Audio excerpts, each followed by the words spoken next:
are excluded whenever the Attorney General decides that he would rather not have anyone watching immigration court hearings, and the courts are ordered to keep secret even that the hearings are taking place. In response to an ACLU lawsuit challenging such secrecy, a federal judge, again, felt obliged to remind the government that democracy dies behind closed doors. Section 802 of the Patriot Act, threats to freedom of expression. This section of the Act creates a new crime, domestic terrorism, which it defines as acts as dangerous to human lives that are violation of the criminal laws of the United States or any state, and that appear to be intended to influence the policy of a government by intimidation or coercion.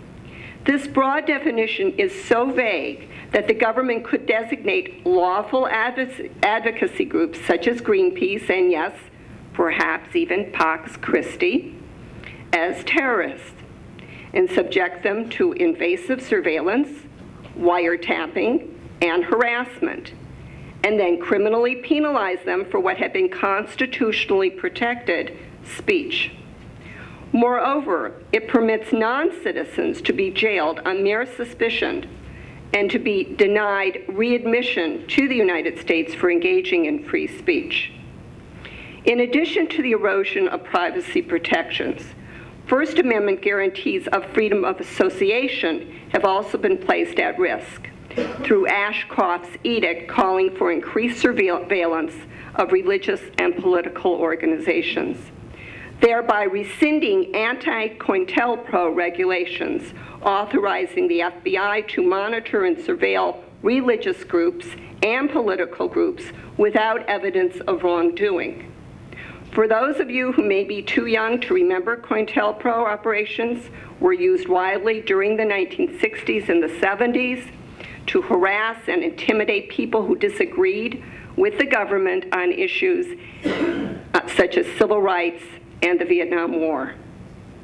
Sections 213, 214, 216, the removal of checks and balances by allowing secret searches. This part of the Patriot Act minimizes the power of the courts to prevent lawful enforcement authorities from illegally abusing telephone and internet surveillance in both anti-terrorism and ordinary criminal investigations of American citizens. For example, the Fourth Amendment protects us all against unreasonable searches and seizures, but under the USA Patriot Act, the government has expanded its ability to conduct black bag or sneak and peek searches. This means that government agents can now enter your residence or office with no one present. They can search through your private effects and in some cases seize physical property like the hard drive from your computer and keep them from you and from finding out for days, weeks, and even months that a warrant was even ever issued. Section 215.508, the devastation of privacy protections.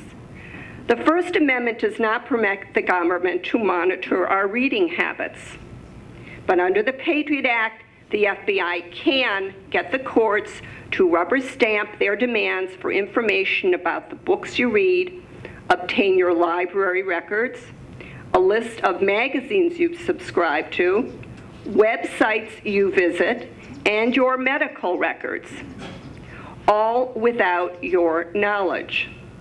Even more outrageous, it also places a gag order to prevent anyone from disclosing that they have been ordered to produce such documents.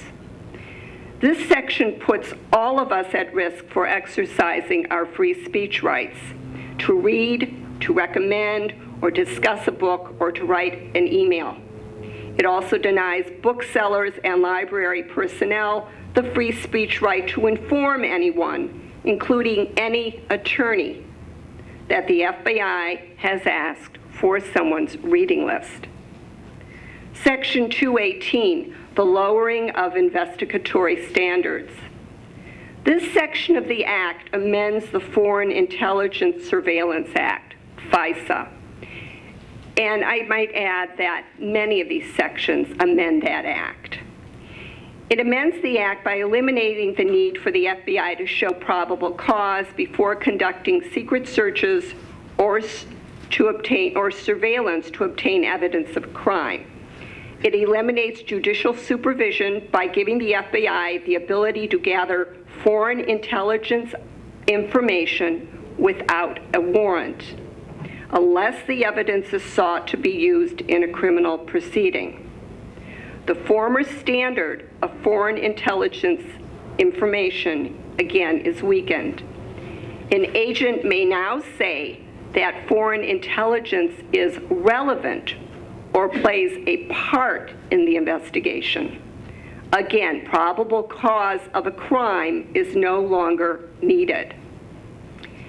In another example of the lowering of investigatory standards and elimination of probable cause, the Attorney General has approved an order that removes the requirement to obtain judicial permission before listening in on conversations between prisoners, both before trial and once convicted, and their attorneys, thereby destroying the attorney-client privilege and threatening the right to counsel. Let me just close by saying that it's important to recall that our nation has been down this path of tyranny before in our history. We cannot turn our backs on the challenges that presently confront our liberties, nor must we despair. We must rise to meet the challenges ahead, and in the words of the founder of the American Civil Liberties, Roger Baldwin, I'd like to leave you by saying to remember to always travel hopefully. Right now I live in Washington.